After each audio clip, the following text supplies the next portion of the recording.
harus Islam kalau mau berpoligami, betul? Nabi Ibrahim, nabinya istrinya 2. Siti Hajar, Nah, ini di agama dulu, Nabi Abraham istrinya 2. Dan banyak nabi-nabi yang memang istrinya lebih dari 1. Berarti agamanya, kalau yang boleh poligami hanya orang Islam, berarti nabi ini agamanya apa? Nah, waktu itu gue bertanya, saat itu gue gitu kayak, kok ternyata, terus berarti poligami bener dong kalau nabi-nabi sebelum Nabi Muhammad berpoligami. Pertanyaannya, kenapa yang disalahin cuma Nabi Muhammad? Kenapa yang dihina-hina tentang istrinya banyak cuma Nabi Muhammad? Kenapa nabi-nabi terdahulu nggak ada yang berani hina? King Solomon, King David, kenapa nggak ada yang menghina mereka? Hina dong. Kenapa Nabi Muhammad doang yang dikatain? Nah, kenapa nabi-nabi yang di dalam Injil gue nggak gue katain juga? Kalau gue benci itu sama poligami. Nah, di situ gue tutup. Gak mau belajar Islam, takut. Gue takut Islam benar saat itu. Selamat datang di channel video saya. Dalam cuplikan video tadi, tampak jelas ya bahwa di balik pernyataan pemuda tadi itu merupakan upaya pembenaran praktek poligami yang dilakukan oleh Muhammad, ya. Jadi ada beberapa poin penting yang perlu kita cermati bersama-sama. Ya, kita lihat satu persatu, ya. Pada bagian akhir dari video tadi, pemuda tadi mengatakan, gue takut Islam itu agama yang benar.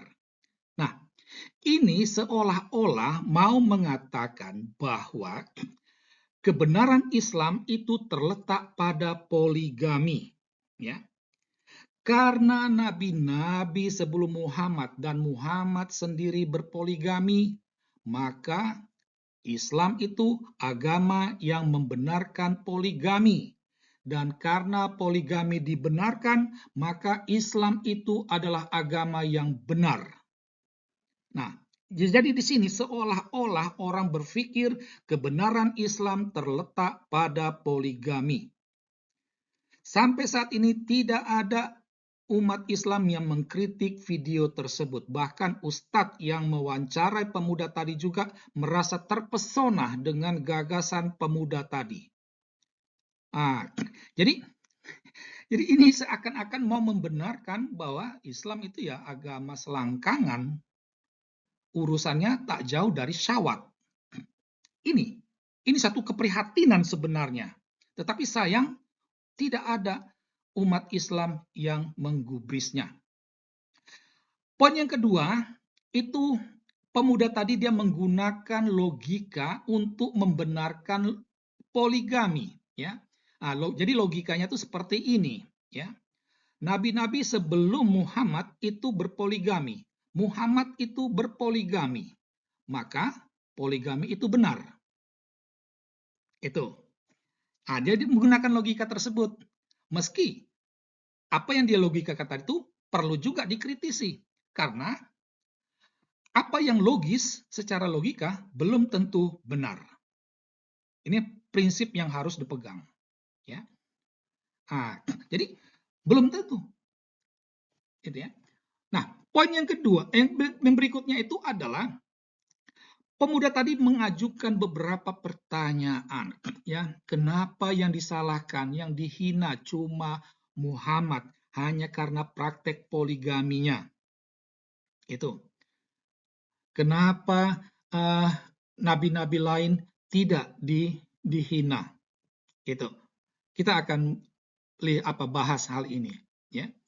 Dan yang terakhir itu adalah dia mengatakan, kenapa nabi-nabi di dalam Injil gua enggak gua katain juga? Kenapa hanya Muhammad saja yang dikatain? Terus terang, kami merasa bingung dengan statement pemuda tersebut terkait nabi-nabi di dalam Injilnya. Itu. Karena kalau kami membaca Injil, nabi-nabi mana dalam Injil yang berpoligami? Injil loh ya. Nabi-nabi mana yang berpoligami? Karena para rasul tidak ada yang berpoligami. Ya, Paulus malah tidak menikah, banyak yang tidak menikah. Yesus sendiri tidak menikah. Jadi di sini tampak jelas ya Pemuda tadi itu tidak tahu tapi sok tahu. Dan ini merupakan ciri khas kebanyakan umat Islam yang sering menyerang kekristenan. Ya, mereka tidak paham tentang ajaran Kristen, tapi sok paham. Itu. Nah, saya mau mengajak Anda untuk lebih fokus membahas tentang pertanyaan pemuda tadi, kenapa yang disalahkan, yang dihina itu cuma Muhammad. Nah, jadi dalam video tadi, pemuda tadi dia merasa mengungkapkan keheranannya, ya, kenapa cuma Muhammad saja disalahkan dan dihina. Di sini secara tidak langsung, pemuda tadi mau membela Muhammad, mau membela praktek poligaminya. Nah, untuk membenarkan praktek poligami Muhammad ini, pemuda tadi membuat perbandingan dengan King Salomo, King Daud. Itu. Kenapa Salomo, Daud tidak disalahkan, tidak dihina? Itu. Nah, sangat menarik dan ini yang perlu disadari, perlu diketahui terlebih oleh kaum muslim. Ya. Membandingkan praktek poligami Muhammad dengan Salomo dan Daud, ini sama artinya mengambil contoh buruk untuk membenarkan keburukan. Ini.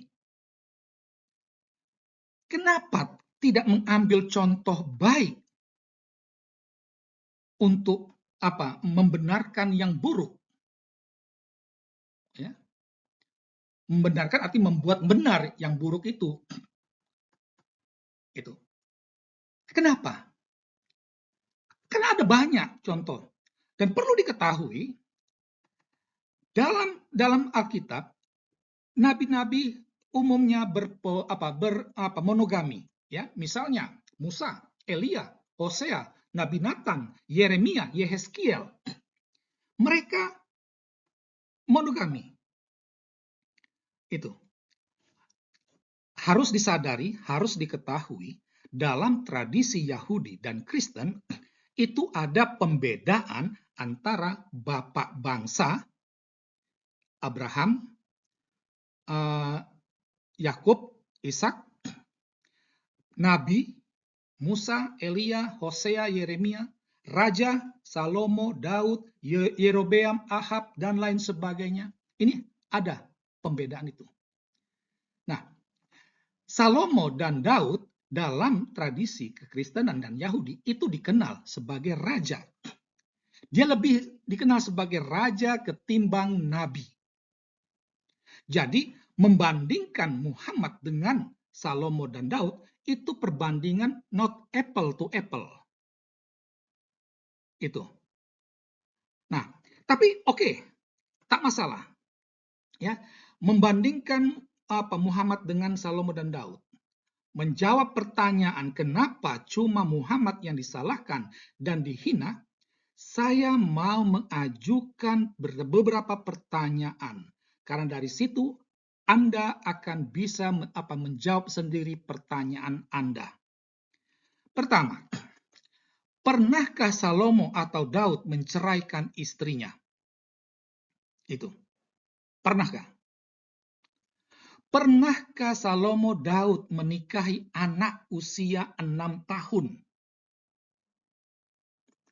Pernahkah Salomo atau Daud menikahi menantunya sendiri? Pernahkah Salomo Daud menikahi pembantunya sendiri?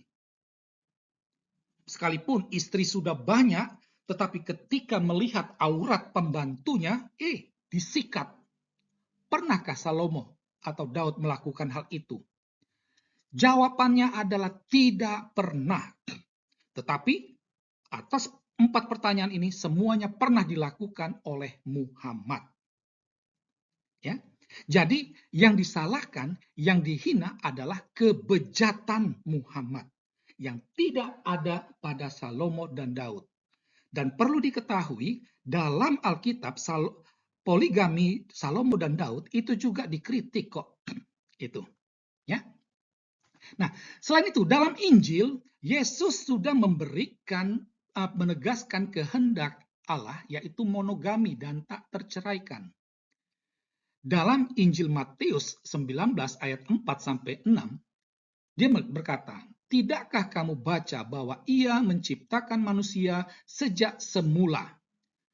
Sejak semula ini sejak awal penciptaan.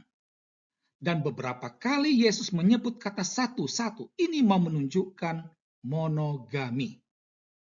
Ya.